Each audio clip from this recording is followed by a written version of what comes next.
Дыялог старшыні Брэсцкага абласнога савета дэпутатаў з жыхарамі вобласці з дапамогай прамой тэлефоннай лініі праходзіць рэгулярна. Практыкуецца і больш пашыраны варыянт, як на гэты раз, калі на месцах да дыялогу падключаюцца кіраўнікі мясцовых органаў улады.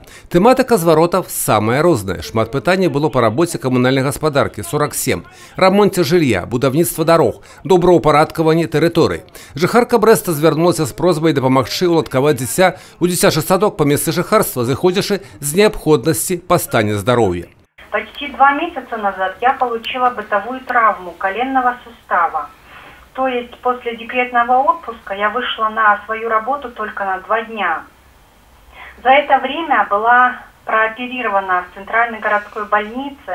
Сейчас нахожусь на реабилитации.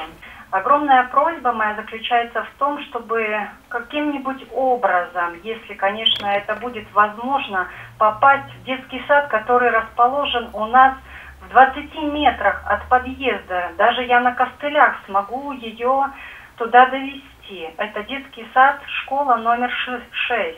Будем разбираться, насколько возможно вам помочь. Мы поизучаем, есть ли там места, или когда они могут освободиться, эти места. Ну и при возможности постараемся помочь. Я пока не гарантирую, что так оно будет сразу, но поразбираемся.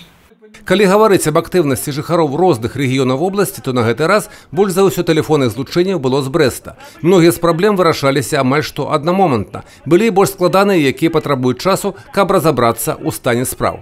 Такія прамыя тэлефонныя лініі ўлады з жыхарамі вобласці дазваляюць больш поўна ўявіць праблемы, якія існуюць на месцах, даць ацэнку работы мясцовым органам улады.